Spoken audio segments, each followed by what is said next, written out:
vim transferida da Igreja Presbiteriana de Mineiros em 1976, quando eu vim para fazer faculdade.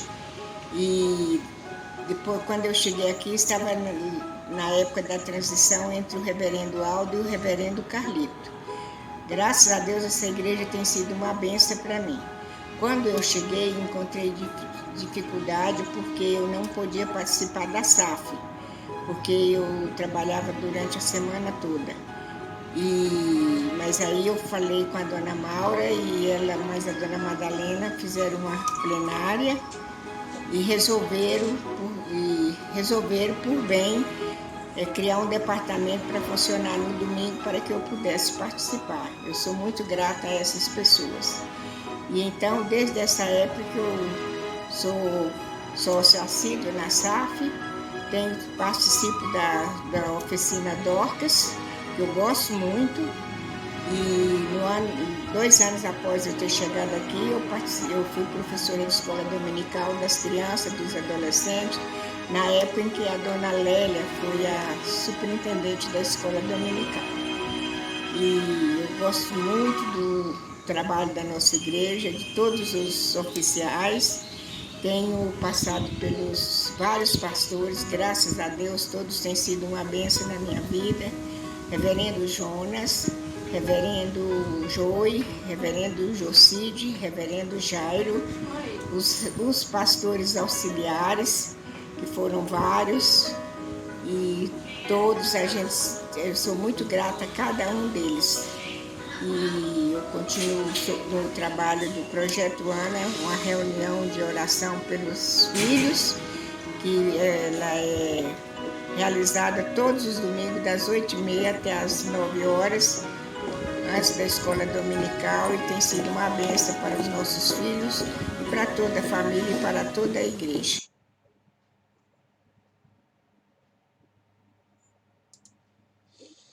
Olá, boa noite, sejam todos bem-vindos ao canal IP de Vila Nova para a transmissão de mais um estudo bíblico de quarta-feira.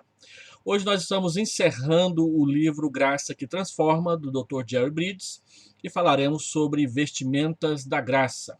Não esqueça de deixar uma mensagem de saudação ao entrar no canal. Se você gostar, deixa um like, se não gostar, deixa um dislike. Nosso desejo é que você compartilhe essa transmissão com seus amigos e também com seus familiares queridos. Vamos então começar o estudo? Muito bem.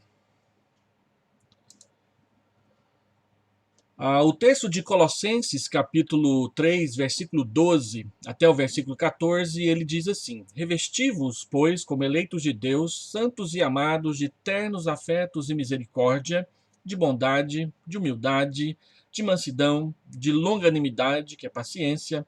Suportai-vos uns aos outros, perdoai-vos mutuamente, caso alguém tenha motivo de queixa contra o outro. Assim como o Senhor vos perdoou, assim também perdoai vós. Acima de tudo isto, porém, esteja o amor, que é o vínculo da perfeição. Apesar de passarmos por algumas dificuldades e problemas, circunstâncias difíceis na nossa vida, uma verdade bíblica que sempre lemos nas Escrituras é que Deus está conosco e somos amados profundamente por Deus. Quando conhecemos a graça de Deus, nós aprendemos que as virtudes alistadas por Paulo no texto que nós acabamos de ler acima são o que Jerry Bridges chama de as vestimentas da graça, que vestem o nosso caráter, transformam a nossa vida e as nossas ações, as nossas respostas às outras pessoas. Por isso, a exortação toda é baseada na graça de Deus que elege, santifica e também ama cada um de nós como pecadores. Quando conhecemos a graça transformadora de Deus, somos chamados a estendê-la a outras pessoas.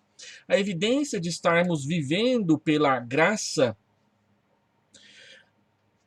está na maneira como tratamos as outras pessoas. A forma como nós nos relacionamos uns com os outros coloca em evidência, mostra, coloca à luz do sol quem de fato nós somos. Quando vemos e reconhecemos nossa indignidade diante de Deus, aprendemos a ser graciosos com o próximo.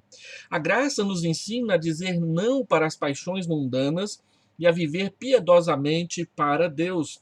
Paulo escreve isso a Tito no capítulo 2, versículo 11 e versículo 12 da carta que ele escreveu para Tito. Deixa eu abrir lá e ler com os irmãos. Tito, capítulo 2,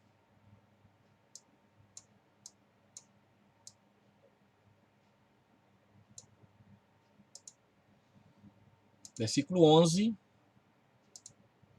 e versículo 12. Portanto, a graça de Deus se manifestou salvadora a todos os homens, educando-nos para que, renegadas a impiedade e as paixões mundanas, vivamos o presente século sensata, justa e piedosamente.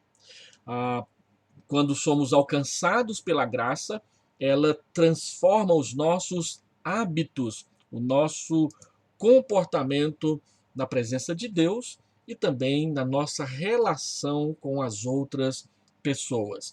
De modo que o fruto do Espírito Santo, ele passa a ser demonstrado naturalmente na nossa conversação, nas nossas ações, no nosso procedimento e especialmente naquilo que nós cremos e praticamos da palavra de Deus.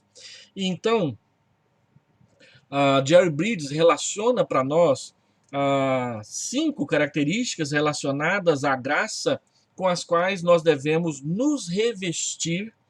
Essas virtudes são chamadas em Gálatas, capítulo 5, versículo 22 e versículo 23, de fruto do Espírito Santo. Então, o que o Jerry Bridges chama nesse capítulo de vestimentas da graça, nada mais é do que o fruto do Espírito Santo nas suas manifestações no nosso comportamento, nas nossas ações, nas nossas relações com as outras pessoas. Então, vamos conferir 5 dessas vestes ou 5 desses gomos do fruto do Espírito Santo. O primeiro que ele alista para nós é a gratidão. Tudo que somos e fazemos de valor, nós devemos à graça. Aprendemos isso nessa nossa caminhada esses últimos meses, tratando sobre a graça que transforma. Quanto mais vivemos a graça, tanto mais gratos seremos a Deus. Devemos agradecer a salvação, o dom da vida eterna. Devemos desejar tanto o sentimento gracioso da salvação, como o desejo de expressá-la mais hoje do que nós tínhamos expressado ontem, que já virou passado. Segundo as Escrituras, há apenas 2 forças morais presentes em nós: a velha natureza humana e o Espírito Santo produzindo o seu fruto, que nos santifica, que nos transforma de acordo com a imagem de Deus. Se você prestar atenção na leitura bíblica, verá que o fruto do Espírito Santo é a mesma coisa que os atributos de Deus, as virtudes de Deus que ele compartilha conosco, que na teologia nós chamamos de atributos comunicáveis. Deus frutifica em nós os seus atributos, as suas virtudes, por uma ação graciosa, presente, porque o Espírito Santo habita em nós, cada dia da nossa vida, à medida que vamos aprendendo a depender dele, a obedecer a sua palavra e confiar na sua graça. Então, essas 2 forças morais em nós, a natureza humana pecaminosa e o Espírito Santo, que dá poder à nossa nova natureza em Cristo, estão em conflito no nosso ser. Todavia, se hoje somos mais parecidos com Cristo do que no ano passado, do que na semana passada, é devido a essa ação crescente da sua graça em nossas vidas, porque a graça não é somente a graça que justifica perdoando os pecados, mas é também a graça que santifica, fortalecendo-nos e capacitando-nos para viver uma vida cristã agradável a Deus e que abençoa os nossos irmãos, as nossas irmãs no nosso convívio pessoal. Um paradoxo cristão, paradoxo são 2 verdades que parecem conflitantes. Um paradoxo cristão é que somos plenamente responsáveis por nosso crescimento espiritual, da mesma maneira que somos totalmente dependentes do Espírito Santo para realizar isso nas nossas vidas. A graça não nega a nossa responsabilidade e ainda ela está agindo nas nossas vidas por intermédio do fruto do Espírito Santo na nossa vida. Todo o valor de nossas obras vem do fato de que o Espírito Santo está agindo em nossas vidas e por intermédio delas. Por isso a graça não nega a nossa responsabilidade, e ainda é a graça que a torna possível, é a graça que torna possível nos responsabilizarmos diante de Deus, diante das pessoas, por praticarmos obras que agradam ao Senhor, o que nós chamamos de boas obras. Todas as bênçãos de Deus vêm da sua graça e são motivos de gratidão da nossa parte. Gratidão é algo que nós precisamos manifestar sempre. O segundo gomo do fruto do Espírito Santo é o contentamento, que é o oposto do descontentamento de muitas pessoas. É incrível como que, mesmo na igreja do Senhor Jesus Cristo, lidamos com pessoas descontentes, pessoas enroladas, amarradas, embaraçadas em sentimentos de descontentamento o tempo todo. Pessoas que se sentem frustradas com aquilo que gostariam de ser e de viver na vida da igreja, mas que não alcançando, então elas acabam manifestando constantemente o seu descontentamento, o seu desprazer, e isso acontece por meio de murmurações, de reclamações, de alfinetadas, de acusações, e às vezes chegando ao ponto do próprio desrespeito mesmo para com o irmão, para com a irmã. O contentamento mostra que a gratidão é serva do contentamento. Eu sou grato quando eu tenho contentamento, eu estou contente com aquilo que Deus está me dando. Nosso contentamento nasce do fato de que tudo o que temos vem de Deus. Não merecemos nada. Sempre que achamos que merecemos alguma coisa, começamos a reclamar. O descontentamento, então, surge quando achamos que não estamos recebendo tudo o que merecemos ou de não termos tudo o que o outro tem. Este descontentamento é sinal de que estamos vivendo pelas obras e não pela graça. E vale lembrar as passagens que nós já tratamos aqui nos nossos estudos de quarta-feira, de Mateus capítulo 20, do verso 1 ao verso 10, a parábola dos trabalhadores na vinha, e também Lucas 17, do verso 7 ao verso 10. Os trabalhadores da vinha ficaram descontentes porque eles achavam que mereciam mais. E o servo de Lucas 17, ele não podia esperar melhor tratamento do seu dono exatamente porque ele era escravo. É aquele texto que diz que o escravo preparou tudo para o seu patrão e ele não fez mais do que a sua obrigação. Então não havia obrigação de que alguém o agradecesse ou recompensasse por ter feito aquilo que era a sua obrigação.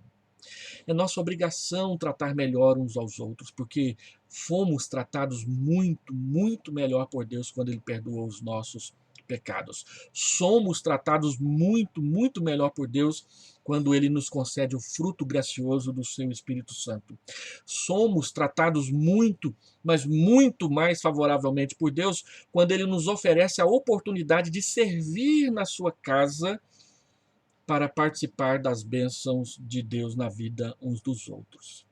Portanto, nós temos que tomar muito cuidado quando o nosso comportamento, a nossa postura é de estar sempre manifestando o nosso descontentamento, a nossa inquietude, a nossa insatisfação com aquilo que temos recebido na vida da igreja. Ficamos descontentes porque não reconhecemos o tamanho da nossa dívida para com Deus. E por isso achamos que os outros estão sempre nos devendo algo. E por isso reclamamos. A piedade com contentamento, diz o apóstolo Paulo em 1 Timóteo, capítulo 6, versículo 6, é fonte de grande lucro, ou é grande fonte de lucro. Quando nós queremos viver uma vida piedosa, mas vivemos uma vida piedosa descontentes, estamos sempre reclamando. Lembra daquela raposa do desenho animado antigo, Lipe Leão? Talvez alguns não lembrem, mas a velha guarda, quem tem aí seus 40, 50 anos de idade, vai se lembrar. A raposa Joca do Lipe Leão, ela ficava o tempo todo reclamando: ó dia, ó dor, ó tristeza, ó dificuldade, ó lamúria. Mas Deus não quer que sejamos crentes assim, com a voz piedosa, mas sempre reclamando do que está acontecendo ao nosso redor. A palavra de Deus diz que o Espírito Santo produz, ele frutifica contentamento no nosso coração. Associado ao contentamento e à gratidão, a palavra de Deus diz que o Espírito Santo também produz no nosso coração humildade. Nós devemos nos revestir de humildade, devemos vestir a roupa da humildade, devemos frutificar o fruto da humildade. Humildade não é autodesprezo, não é você achar que você não vale nada, mas nos enxergarmos realmente como somos nas mãos de Deus. Sabermos quem somos, saber de onde vimos, saber para onde vamos e quem é aquele que governa as nossas vidas. A esse respeito, Charles Hodge, o pastor presbiteriano que ensinou teologia sistemática para Ashbel Green Simonton, o primeiro missionário presbiteriano que veio ao Brasil plantar a IPB, a Igreja Presbiteriana do Brasil, ele disse o seguinte: a humildade cristã não consiste em negar o que há de bom em nós, mas no sentido permanente de não merecimento, a consciência de que tudo o que temos de bom é devido à graça de Deus. Humildade não é negar o que nós temos de bom.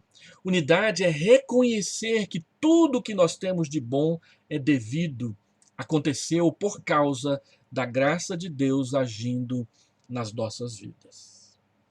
E assim, o oposto da humildade é o orgulho, que procura dentro de nós alguma bondade inata, ou atribui a nossa consagração à causa das bênçãos de Deus. Deus me abençoou porque eu sou bom.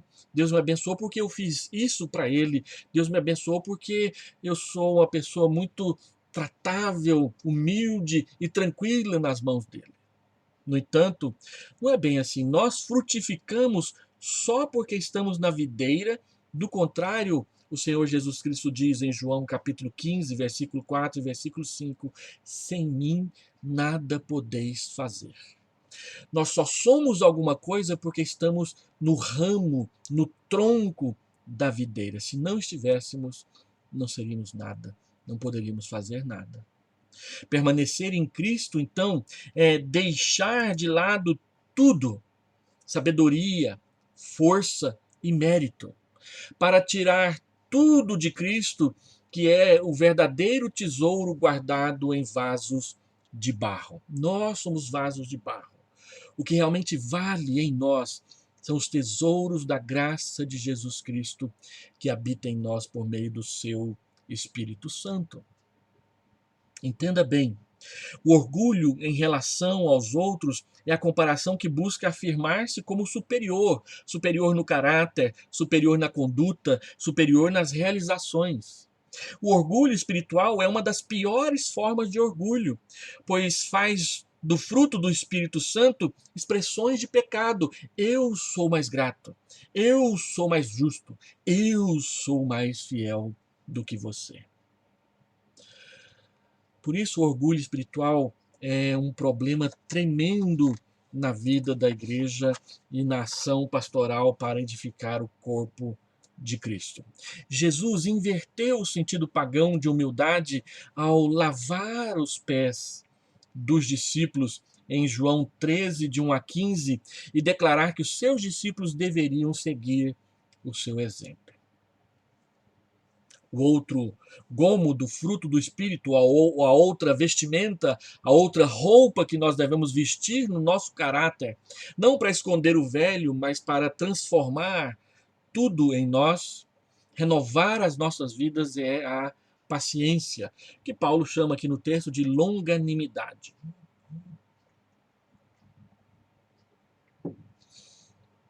Observe então que devemos suportar uns aos outros, conforme está escrito no texto de Colossenses que nós acabamos de ler, suportai-vos uns aos outros, caso alguém tenha motivo de queixa, assim como o Senhor perdoou, perdoai vós, ou perdoem vocês também. Nós devemos suportar uns aos outros no sentido de ter paciência uns com os outros. Mateus 17:17, 2 Coríntios capítulo 11, versículo 1, nos mostra esse sentido. Há duas formas de suportarmos uns aos outros: com polidez, com educação, ou com má vontade. Precisamos reconhecer que muitas vezes, quando suportamos os outros irmãos, o fazemos com má vontade. O fazemos querendo dar o troco, o fazemos querendo devolver a bronca. Se ele nos alfinetou com um alfinete, nós vamos alfinetá-lo com uma agulha. Se ele nos alfinetou de volta com uma agulha de tricô, nós vamos alfinetá-lo com uma de crochê, ou coisa parecida, ou vice-versa. Sempre querendo devolver mais. E sempre colocando o defeito e o problema no outro. Nem sempre reconhecendo o nosso orgulho ferido, ou a nossa arrogância, ou a nossa soberba, ou simplesmente o fato de que não havia necessidade de simplesmente devolvermos, darmos o troco. Um perigo para a vida cristã e para nós que frequentamos a mesma igreja é aquela teologia do eu não levo desaforo para casa. A palavra de Deus diz que não é para a gente pensar assim. O Senhor Jesus disse: olha, quando te esbofetearem de um lado da face, ofereçam a outra. Então o cristão, a cristã verdadeira, aprende sim a levar desaforo para casa, porque lá na sua casa ele pode se ajoelhar ao pé da cama e lançar todo o desaforo aos pés da cruz por meio da oração.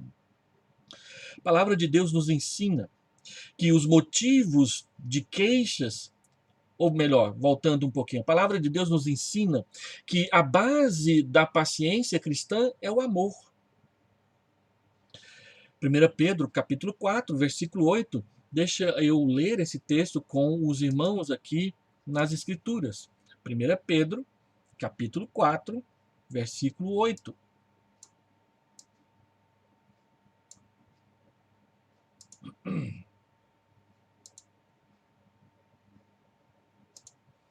Olha o que Pedro nos diz. Acima de tudo, porém, tende amor intenso uns para com os outros, porque o amor cobre multidão de pecados. A palavra cobrir não tem o sentido de esconder o pecado, ou de tampar o sol com a peneira, ou de colocar panos quentes no pecado que o irmão, que a irmã cometeu. Cobrir no sentido bíblico de perdoar. Aquilo que o sumo sacerdote fazia quando entrava no Santo dos Santos, ele derramava o sangue do cordeiro sobre a tampa do propiciatório, cobrindo a tampa com o sangue do cordeiro, de tal modo que os querubins que estavam sobre a arca, olhando para dentro dela, vendo a lei de Deus que era quebrada, agora não poderiam ver sem antes ver o sangue derramado do cordeiro sobre o propiciatório. O que isso quer dizer? Que o amor, ele perdoa multidões de pecados. Assim, nós também sabemos que o nosso amor, ele vem da graça de Deus, porque nós amamos, 1 João 4,19, porque ele nos amou primeiro. Observe, então, que a palavra de Deus nos ensina que quanto mais aprofundarmos ou nos aprofundarmos na graça de Deus, tanto mais pacientes seremos uns com os outros. Quanto menos nos aprofundarmos na graça de Deus, continuaremos ou até pioraremos a forma como nós tratamos uns aos outros. E é interessante como nós perdemos a paciência rapidamente uns com os outros. Eu me coloco como o primeiro da fila. Quantas vezes eu perco a paciência e às vezes o faço publicamente e isso me envergonha, porque atrapalha eu dar um bom testemunho cristão aos irmãos com os quais estou me relacionando. Mas a palavra de Deus diz que a graça trabalhando em nós nos ensina a esperar um pouco mais, a pensar um pouco mais, para depois então agir ou devolver a fala na mesma altura ou às vezes até em um tom mais alto para ver se domina a, o ambiente. Não, a palavra de Deus diz que nós precisamos ser mais pacientes, não menos pacientes uns com os outros. E isso então nos leva à próxima vestimenta ou o próximo gomo do fruto do Espírito Santo, que é o perdão. A paciência leva ao perdão. A paciência é nossa resposta aos atos não propositados cometidos contra nós devido às falhas e o descuido dos outros, mas também o perdão é a nossa resposta aos atos intencionais de nos ferir de algum modo. Somos pacientes com aqueles que, às vezes, na melhor das intenções, nos machucaram, tentando nos corrigir por algo que falamos ou fizemos, e aí nós achamos que eles não agiram corretamente. Paciência é esperar um pouco mais para que a pessoa compreenda o que foi feito. Mas o perdão, ele vai além da paciência. O perdão é o próprio oferecimento da graça de Deus para com aqueles atos intencionais de nos ferir, de nos machucar, de nos alfinetar, de nos acusar de algo que não era correto ou pelo menos não precisava ser feito da forma como foi feito, ou publicamente, ou diante de um grupo pequeno. A palavra de Deus nos ensina que o perdão ele é evocado quando há motivo de queixa uns com os outros. Se alguém tem queixa uns com os outros, assim como Deus em Cristo vos perdoou, diz o texto de Colossenses 3, 12 a 14, assim também perdoai vós, o versículo 13, para ser mais específico. Os irmãos e as irmãs que estão me assistindo se lembram do texto de Mateus, capítulo 18, versículo 22, quando o Senhor Jesus Cristo, respondendo à pergunta de Pedro, quantas vezes devo perdoar um irmão? 7 vezes? E o Senhor Jesus disse, não, 70 vezes 7. Você já tentou contar? Perdoar uma pessoa no único dia 490 vezes? O Senhor coloca o padrão do perdão lá em cima, muito alto. Ele usa uma hipérbole para dizer que nós devemos perdoar sempre que for preciso, para que nós pratiquemos a graça de Deus dessa forma. Então nós precisamos colocar esse padrão de 70 vezes 7 diante dos nossos olhos, porque o comum, tanto nas sociedades antigas quanto nas sociedades modernas, é perdoar apenas, no máximo, estourando 3 vezes. Vocês se lembram aquela história do homem que se casou e levou sua noiva para sua casa depois para as núpcias, e então ele a colocou no seu cavalo e ele foi puxando o cavalo à frente, de repente o cavalo tropeçou e a moça caiu no chão, então ele foi lá e deu um soco no rosto do cavalo e disse, primeira vez. Andaram mais um pouco, o cavalo tropeçou de novo, ele veio, deu outro tapa no cavalo e disse, segunda vez. Quando o cavalo tropeçou a terceira vez, ele pegou o seu revólver e matou o cavalo e terminaram de chegar em casa a pé. No dia seguinte, a moça foi cozinhar para ele a primeira vez. E aí ela queimou o feijão. Quando ele sentiu o cheiro do feijão queimado, ele chegou lá na panela, olhou o feijão queimado, não dava para comer, ele virou para ela e disse, primeira vez. Imagina o que aquela moça pensou. Se com o cavalo a terceira vez foi um tiro, como é que vai ser comigo? O fato é, meus irmãos, que nós achamos que perdoar é só 3 vezes. Mas o Senhor Jesus diz explicitamente nas Escrituras, e está lá há 2000 anos, que é 70 vezes 7. E nós, como cristãos, como cristãs, precisamos aprender e procurar praticar esse padrão. E entender que todas as vezes que nós não alcançamos esse padrão, nós falhamos.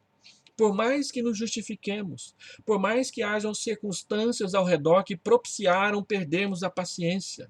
Moisés acertou tantas vezes, mas quando Deus diz para ele, fala a rocha, e ele perdeu a paciência, foi lá e bateu 3 vezes na rocha, a palavra de Deus diz que naquele dia Deus tomou de Moisés o direito de entrar na terra prometida. E você fica de boca aberta, mas ele não fez nada, ele só bateu com o cajado na rocha. E o Novo Testamento interpreta aquela rocha como se fosse Cristo. Moisés desobedeceu a palavra de Deus porque ficou com raiva. Ele a reinterpretou e ele procurou usá-la a seu favor para desabafar diante do povo o seu descontentamento com aquela quantidade de reclamações. Se isso aconteceu com Moisés, e eu, e você, e nós? Por isso, então, nós precisamos aprender que os motivos de queixas vão acontecer, é óbvio isso. Qual a nossa reação devida que precisa ser orientada pelo fruto da graça em nosso caráter, então? Quando alguém nos irritar, quando alguém insistir em algo inadequado, inapropriado, indevido, qual o fruto da graça que eu vou usar para não contornar, mas para responder à situação? Temos de perdoar uns aos outros porque já fomos perdoados por Deus. Mateus capítulo 18, versículo 21 a 35. Quantas vezes devemos perdoar? Tantas vezes quantas forem necessárias. Mas nós agimos como o servo insensato da parábola, que achava equivocadamente que se o Senhor lhe desse mais tempo, ele conseguiria pagar com seu próprio esforço aquela dívida de 10.000 talentos. É assim que age quem vive pelas obras.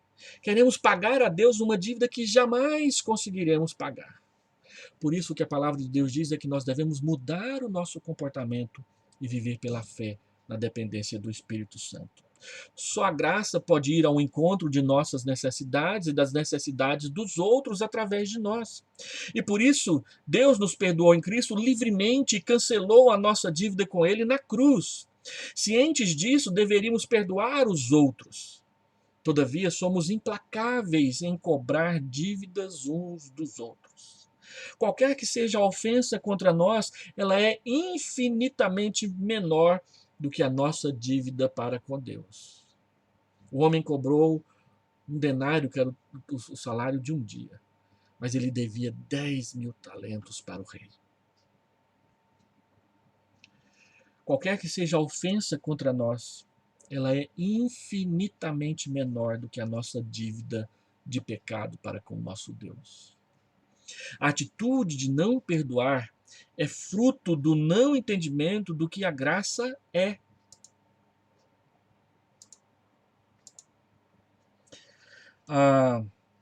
Melhorando o raciocínio, então, só a graça pode ir ao encontro da nossa necessidade. A atitude de não perdoar é fruto de não entendermos o que a graça é. Enquanto não admitimos a nossa total falência, meditamos isso num dos estudos passados, e dependermos da graça divina, ainda tentaremos agradar a Deus por meio das nossas obras. O crente que vive pela graça reconhece a sua total falência espiritual e o imenso contraste entre os seus pecados e a santidade divina. Por isso, ele pode perdoar como foi também perdoado. Vamos concluir e terminar essa série de estudos a respeito da graça que transforma. Onde terminamos? Exatamente onde começamos alguns meses atrás, no reconhecimento de nossa total dependência da graça de Deus. Perdão. Toda a vida cristã é vivida debaixo da graça de Deus, sob a graça de Deus, assim como toda a salvação depende da graça divina. Por isso, admitamos nossa falência espiritual, bebamos da graça abundante que vem do trono de Deus e estendamos essa mesma graça recebida aos outros ao redor de nós todos os dias da nossa vida. Que a graça de Deus nos transforme, que a graça de Deus te transforme, que a graça de Deus transforme a nossa igreja, para que, aumentando o número de pessoas transformadas, a nossa sociedade seja transformada também.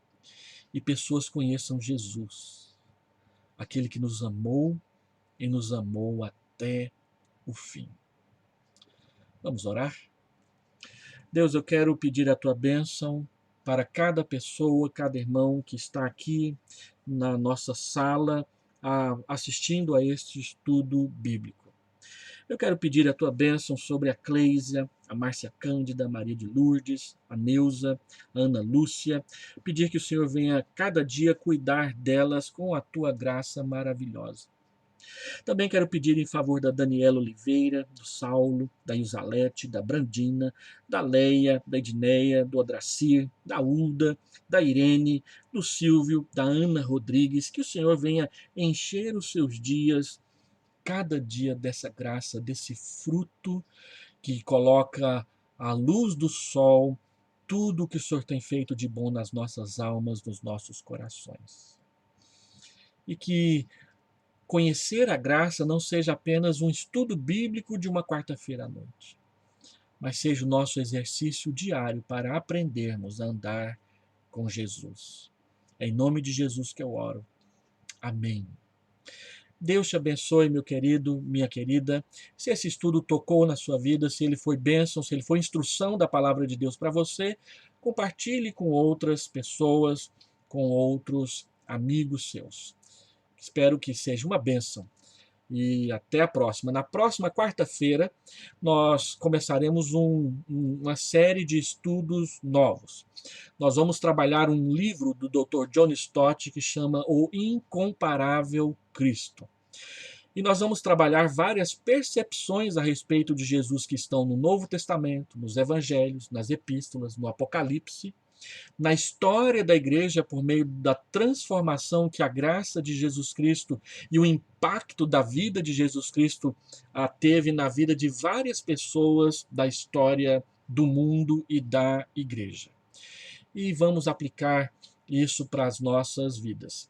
Estou programando 15 estudos bíblicos, como programei para essa série, então nós trabalharemos juntos mais pelo menos 3 meses.